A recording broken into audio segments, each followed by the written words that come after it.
Video Munger university में जो भी बच्चे पार्ट 3 में पढ़ते हैं और जिनका हिस्ट्री ऑनर्स है उन लोगों के लिए यह वीडियो इंपॉर्टेंट होने वाली है। इस वीडियो में हम बात करेंगे आप लोगों का हिस्ट्री ऑनर्स का पेपर 8 के बारे में।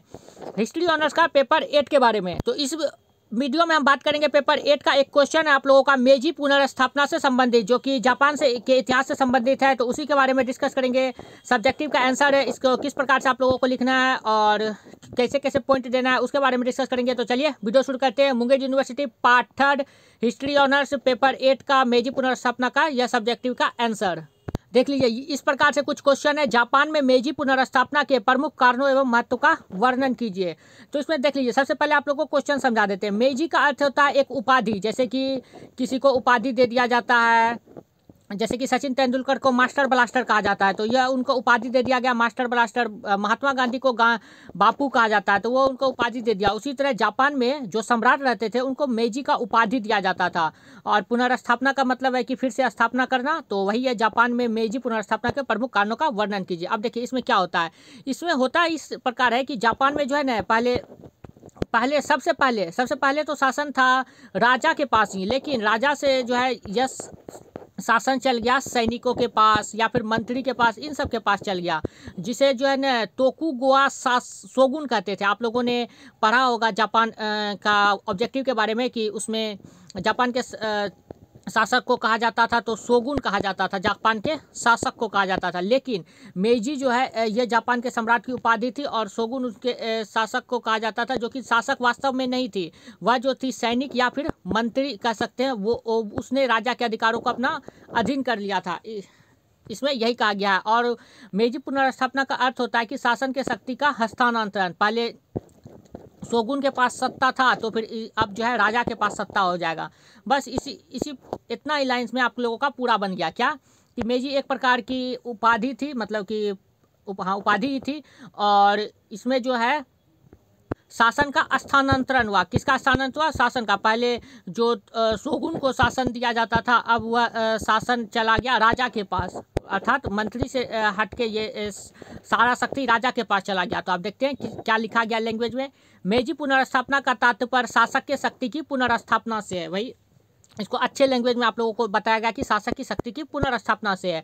इसका तात्पर्य ताकुगावा शोगुन के हाथों से। आप लोग ये नहीं भी लिखिएगा तो कोई बात नहीं, क्योंकि ये बड़ा टेढ़ा लैंग्वेज है।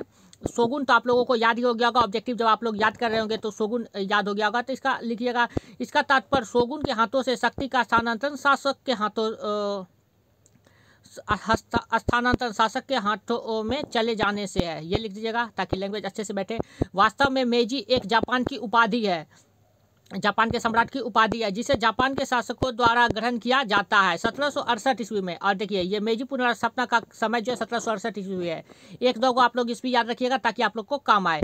1768 ईस्वी में जापान की पुनर्स्थापना के समय वहाँ का शासक मुत्सुहितो था। बस इतना याद रखिएगा। 1768 में वहाँ का शासक कौन था? मुत्सुहितो। तो इतना लाइन्स आप लोग का ये बन जाएगा, जिसे प्रारंभ में किसी प्रकार की शक्ति प्राप्त नहीं थी, किंतु जापान में मेजी पुनर्स्थापना के फलस्वरूप मुत्सुहितो ने मेजी की उपाधि धारण की। वही बात है, जब इसका शासन हो गया तो इसने मेजी की उपाधि धारण की, जिसके पश्चात जापान में एक स्वतंत्र, शक्तिशाली तथा संप्रभु शासन की स्थापना हुई। ये सब तो आप लोग खुद से लैंग्वेज लिख सकते हैं। मेजी पुनर्स्थापना में व्यापारी वर्ग, सामंत वर्ग तथा बुद्धिजीवी वर्गों ने अपनी अहम भूमिका निभाई है। मेजी पुनर्स्थापना के प्रमुख कारणों को निम्नलिखित बिंदुओं में बांटकर स्पष्ट किया जा सकता है, स्पष्ट रूप से समझा जा सकता है। आप देखिए ये आप लोगों को कहा गया था कि इस तरह से आप लोग डायग्राम बना सकते हैं। एक दो क्वेश्चन में देख लीजिए है, जैसे कि इसमें भी डायग्राम बना दिया गया मेजी पुनर्स्थापना के कारण। तो अब देखिए आप लोगों को सिर्फ पॉइंट याद करना। पॉइंट याद करने से आप लोग को क्या फायदा होगा? लीजिए पहला पॉइंट आप लोग का पाश्चात्यीकरण संपर्क। ये थोड़ा टेढ़ा लैंग्वेज है, इसे आप लोग जो है इस प्रकार लिख सकते हैं, यूरोप के साथ संपर्क, ये भी लिख सकते हैं, या फिर पश्चिम देशों के साथ संपर्क। ये पाश्चात्यीकरण संपर्क का ये ग्रेजुएशन लेवल का लैंग्वेज आप लोगों को बताया जा रहा है, क्योंकि आप लोग ग्रेजुएशन में है इसलिए। नहीं तो अगर 12 में रहते तो यहाँ पर आप लोग लिख सकते थे पश्चिमी देशों के साथ संपर्क। वैसे आप लोगों का मन, आप लोग जो भी लिखे, क्योंकि अभी आप लोगों को एग्जाम में अच्छा मार्क्स लाना है तो आप लोग को जैसे जल्दी याद हो जाए। तो इसका तात्पर्य है पश्चिम देशों के साथ संपर्क से। पहले जो है ना व्यापार के लिए अनुमति नहीं दी गई थी जापान में। तो फिर बाद में जापान के द्वारा इस द्वार खोला गया पश्चिमी देशों के लिए। अब द्वार खोला गया तो जापान में दो तरह के लोग रहते थे, एक बुद्धिजीवी वर्ग के लोग रहते थे और एक नॉर्मल किस्म के लोग, निम्न वर्ग। तो नॉर्मल किस्म के लोग सोचते थे कि पश्चिमी देशों के साथ संपर्क नहीं बनाना चाहिए, व्यापार नहीं करना चाहिए। वही बुद्धिजीवी वर्ग कहते थे व्यापार तो बनाना चाहिए लेकिन उनको शासन अपने हाथ में नहीं देना चाहिए। इस तरह से जो है ना जापान का सारा सत्ता दो भागों में बट गया और पुनर्स्थापना की मांग करने लगा। देखिए इस प्रकार किस प्रकार इसे लैंग्वेज में लिखा गया है, देख लीजिए। ये है पाश्चात्यकरण संपर्क। ये आप लोग का स्पेलिंग से मिस्टेक हो भी सकता है तो आप लोग देख सकते हैं। स्पेलिंग सब पर आप लोग गौर उतना नहीं करिएगा क्योंकि स्पेलिंग मेरा बहुत ज़्यादा गलत रहता है। नेक्स्ट है 19वीं शताब्दी के प्रारंभ में जापानियों ने विदेशियों के लिए अपने द्वार खोल दिए। वही बात है, इसका यह परिणाम हुआ कि जापान में पाश्चात्यकरण व्यापार का विकास बढ़ गया, अर्थात पश्चिमी देशों के साथ विकास बढ़ गया। इस संबंध में जापान में दो मत के समर्थक थे, जिसके फलस्वरूप जापान की आबादी दो गुटों में बट गई। निम्न वर्ग या रूढ़िवादी वर्ग जो पहले गुट में थे वो पाश्चात्यकरण व्यापार का विरोध करते थे। वही बात है। वहीं दूसरी तरफ उच्च वर्ग या बुद्धिजीवी वर्गों का मानना था कि पाश्चात्य देशों के साथ व्यापारिक संपर्क बना रहे, अतः दोनों के पारस्परिक मतभेदों का ही परिणाम था कि जापान में पुनर्स्थापना हुई। आप देखिए पॉइंट नंबर 2। आप लोगों को पॉइंट जैसे बताए उसी के समय, मतलब कि आप लोग जब पॉइंट याद करें तो उसी समय आप लोगों के सामने सारा डायग्राम बन के आ जाए कि आगे इस पूरा पॉइंट में क्या लिखना है। जैसे कि आप लोगों के सामने यह पॉइंट है 1 नंबर वाला कि पाश्चात्यकरण संपर्क, तो मतलब पश्चिम देशों के साथ संपर्क खोला तो दो भागों में बट गया था पूरा यूरोप, और दो भागों में बट गया तो कुछ बुद्धिजीवी वर्ग थे और कुछ निम्न वर्ग के थे, तो उन लोगों के पश्चात पाश्चात्यकरण संपर्क हुआ। तो बस इतना से ही आप लोग जो है एक पेज लगभग लिख दीजिएगा। आप नेक्स्ट पॉइंट आप लोगों को समझाते हैं। नेक्स्ट पॉइंट है तात्कालिक सामाजिक व्यवस्था से असंतोष। अब देखिए पैरी के आगमन। पैरी जापान में समझ लीजिए एक प्रकार का नेता था। आप लोगों ने ऑब्जेक्टिव भी इसका पढ़ा होगा कि पैरी का आगमन जापान में कब हुआ, तो वो भी आप लोग इसका यहाँ पर डेट मेंशन कर सकते हैं। पैरी के आगमन के समय ना जापान की सामाजिक स्थिति बहुत ही खराब थी और जो है यहाँ पर सामंत वर्ग की स्थिति और भी दुर्बल थी। सामंत वर्ग को हर काम के लिए जो है ना शोगुन से पूछना पड़ता था। शोगुन जो वहाँ के शासक थे उन लोगों से पूछना पड़ता था।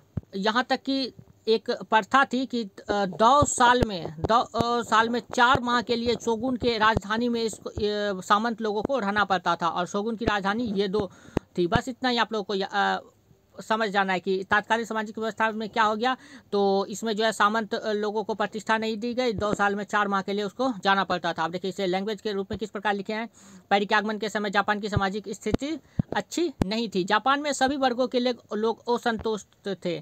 सामंतों पर कई प्रकार के प्रतिबंध लगा दिए गए थे। उन्हें किसी भी कार्य को करने से पहले शोगुनों से अनुमति लेनी पड़ती थी। यहाँ तक कि सामंतों का प्रत्येक 2 वर्षों में 4 माह के लिए शोगुन की राजधानी ये 2 में रहना भी पड़ता था, जिसे सामंत अपना अपमान समझते थे। अब 2 साल में 4 माह के लिए हम जाके छोड़ छाड़ के वहाँ जाएंगे तो इसे अपना अपमान समझता था। वहीं शोगुन इसे अपना सम्मान समझते थे। अब पॉइंट नंबर 3 है नए व्यापारिक वर्गों में असंतोष। नए व्यापारिक वर्ग में असंतोष इसलिए था क्योंकि ये जो एक तो योग्यता थे और इनके पास पैसे भी अत्यधिक थे और तथा शिक्षित भी थे। इसके बावजूद भी इनको जो है ना सामंत से नीचे का पोस्ट दिया जाता था, मतलब नीचे का अधिकार मिलता था। तो ये सब वर्ग वाले लोग क्षुब्ध थे, अर्थात असंतुष्ट थे कि मुझे एक तो मेरे पास सब कुछ है, शिक्षित भी हैं, फिर भी मुझे इतना क्यों सताया जाता है, मुझे मेरा अधिकार क्यों नहीं मिलता है। तो इन्हीं वर्गों ने फिर आंदोलन किया और इन वर्गों ने जो है ना कर्ज भी दिया करते थे क्योंकि इन लोगों के पास पैसा था तो सामंत लोगों को कर्ज भी देते थे। अब देख लीजिए इसका लैंग्वेज किस प्रकार है।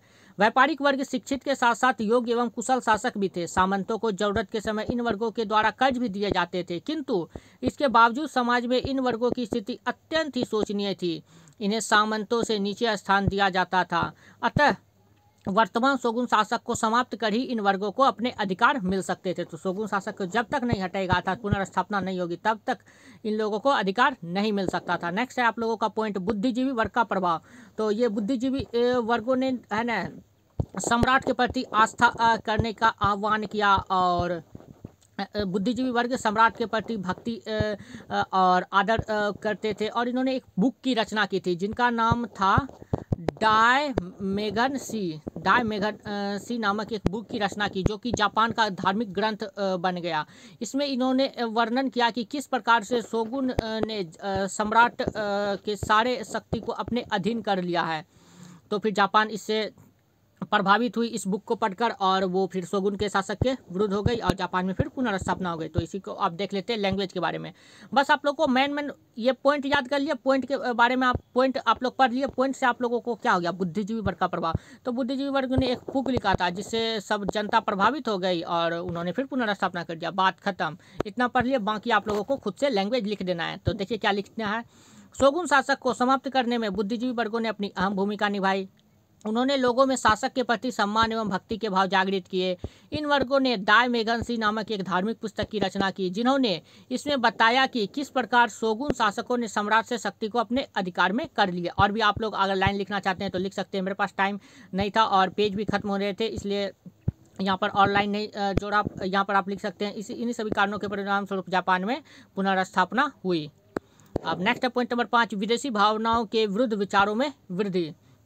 अब देखिए, विदेशी भावनाओं के विरुद्ध विचारों में वृद्धि से तात्पर्य है कि सामंत और एक समुराई वर्ग थे। इन वर्गों ने है ना सम्राट के प्रति नारा लगाने लगा कि सम्राट का सम्मान करो और विदेशियों को बाहर करो। यह नारा लगाने लगा गली गली, सड़क पे। तो फिर लोगों में भी इनकी भावना जागृत थी। वैसे ये जो नारा लगा रहे थे उसके बाद ये नारा इनका असफल हो गया, लेकिन लोगों में सम्राट के प्रति एक गहरी चेतना जागृत हुई और इसके अतिरिक्त लोग जो है अब सम्राट पर भरोसा करने लगे। और वहीं उसी समय विदेशी ताकत ने जब जापान पर हमला किया था तो शोगुन जो है ना कुछ नहीं कर पाए। तो जापानियों ने भी निश्चय कर लिया कि ऐसे शासक की हमें कोई आवश्यकता नहीं है जो विदेशियों से हमसे हमारी रक्षा कर सके। अब विदेशी लोगों से हमारी रक्षा ही नहीं कर पाएगा तो काहे का शासक।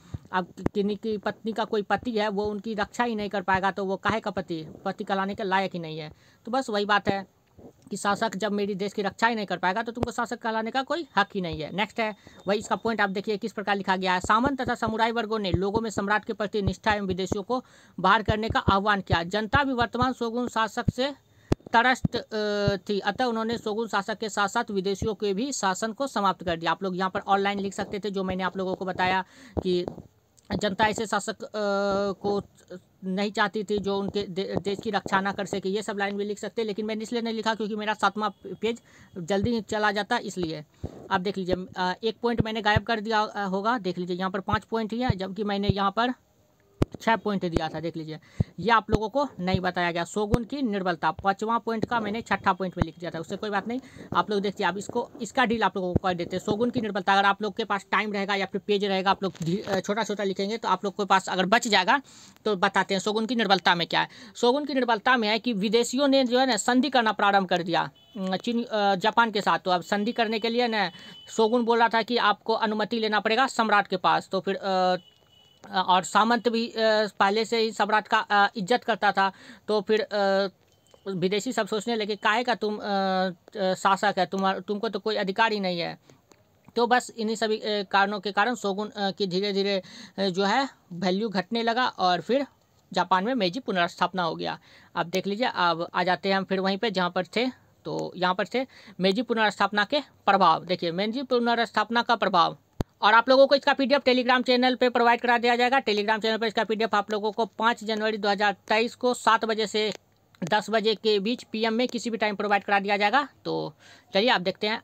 मेजी पुनर्स्थापना का प्रभाव समाज पर यह पड़ा कि समाज में एक नए युग का प्रारंभ हुआ तथा आधुनिक जापान का निर्माण की नींव इसी पर आधारित हुई। अब ये तो आप लोग खुद से लिख सकते हैं, मेजी पुनर्स्थापना का प्रभाव, एक नए युग की शुरुआत हुई और आधुनिक जापान की नींव रखी गई। आप देख लीजिए मेजी पुनर्स्थापना के प्रभाव। तो पॉइंट नंबर 1 है जापान में नए संविधान का निर्माण। जब मेजी पुनर्स्थापना हो गया, मतलब कि नए शासक आ जाए सम्राट मुत्सुहितो, तो उन्होंने जो है ना एक 5 अनुच्छेद वाले संविधान की रचना की, जिसमें 5 धाराएं थी और जो कि आधुनिक जापान के संविधान से लगभग मैच खाती है। आप लोग देख सकते हैं। नेक्स्ट इसका पॉइंट ये देख लीजिए, जापान में नए संविधान का निर्माण। 6 अप्रैल 1768, एक दो को डेट आप लोग याद कर लीजिएगा।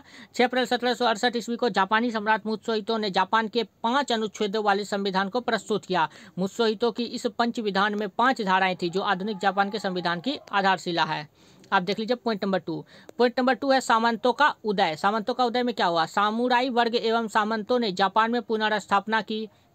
सामंतों का अंत, ये समुराई वर्ग और सामंत दोनों ने जापान में पुनर्स्थापना की, लेकिन सामंत का अंत कैसे हो गया? तो सामंत ने देखा कि बुद्धिजीवी वर्गों को उनका हक नहीं मिल रहा है और वो इस काबिल नहीं है कि बुद्धिजीवी वर्ग से ऊपर रहे, तो उन्होंने अपना स्वतः ही अधिकार छोड़ दिया। आप लोग इस तरह से भी लिख सकते हैं, वैसे लैंग्वेज में लिखा गया। इसके बावजूद सामंतों ने अपने उच्च पद के अधिकारों को त्याग कर उसे बुद्धिजीवी वर्ग पारी वर्गों में सौंप दिया। पॉइंट नंबर 3 है पाश्चात्यकरण, अर्थात पश्चिम देशों, इसका मतलब हो गया, आप लोग ठेठ भाषा में समझ लीजिए। तो पाश्चात्यकरण की जब भी मुत्सोइतो जो संविधान बना रहा था उसमें स्पष्ट रूप से कह दिया था कि पश्चिमी देशों के साथ हम संबंध बनाए रखेंगे। क्यों? क्योंकि हमको ज्ञान का अर्जन करना, अगर हमको ज्ञान की ज़रूरत होगी और पश्चिमी देश के पास वह ज्ञान है तो हम पश्चिम देश के साथ जरूर संबंध बनाएंगे, ये स्पष्ट रूप से कह दिया था। जैसे कि अपने भीमराव अंबेडकर ने अपने भारत में एक नुक्सी लगा दिया था धारा 370 के तहत कि धारा 370 तब हट सकता है जब ये भारत यहाँ वहाँ पर कोई मुख्यमंत्री ना हो, और जिसमें जब जम्मू कश्मीर कोई मुख्यमंत्री नहीं था उसी समय धारा 370 को हटा दिया गया। तो एक नुक्सी लगा के छोड़े थे भीमराव अम्बेडकर, जिसके कारण जम्मू कश्मीर से यह हट पाया। तो उसी तरह ये भी नुक्सी लगाए थे कि हम जापान के साथ तब संबंध बनाएंगे जब हमको ज्ञान की ज़रूरत होगी। अब देख लीजिए इसका लैंग्वेज में, मुत्सोइतो ने संविधान बनाते समय यह स्पष्ट कर दिया था कि जापान ज्ञान के लिए पाश्चात्य देशों के साथ अपने संबंध बनाए रखेगा। इसी का परिणाम था कि जापानियों में रीति रिवाजों का पाश्चात्य देशों के साथ आदान प्रदान हुआ। आप लोग देख सकते हैं यहाँ पर मैं 3 हुई पॉइंट का डील किया। वैसे मेरा पेज खत्म हो गया था इसलिए डील किया, आप लोगों को वैसे बता देता हूँ। जैसे कि आप लोग राष्ट्रवाद की भावना, या आप लोग अगर लिखना चाहेंगे तो राष्ट्रवाद की भावना की मेजी पुनर्स्थापना के परिणाम स्वरूप लोगों में राष्ट्रवाद की भावना जागृत हुई और धीरे धीरे लोग अपने हक की बात करने लगे, ये सब लिख सकते हैं। और अगर एक और पॉइंट बनाना चाहते हैं, पेज है, तो आप लोग लिख सकते हैं कि साम्राज्यवाद की भावना, क्योंकि जब जापान स्वतंत्र हो गया तो अब वह भी अपने उपनिवेश बनाना शुरू कर दिया, अर्थात दूसरे देशों पर अधिकार करना प्रारंभ कर दिया। तो इस तरह से साम्राज्यवाद की भावना का भी विकास हुआ। तो बस इस तरह से आप लोग का ये क्वेश्चन एंड हो जाता है, तो आप लोग अब अच्छे से लिख सकते हैं एग्जाम में। तो चलिए मिलते हैं नेक्स्ट वीडियो में, और आप लोग टेलीग्राम चैनल से ज्वाइन होना बिल्कुल ना भूलें, क्योंकि आप लोगों को हर पल की अपडेट टेलीग्राम चैनल पर ही मिलती है। तो डिस्क्रिप्शन में टेलीग्राम चैनल का लिंक दिया गया, आप लोग जुड़ना बिल्कुल ना भूलें। और थैंक यू।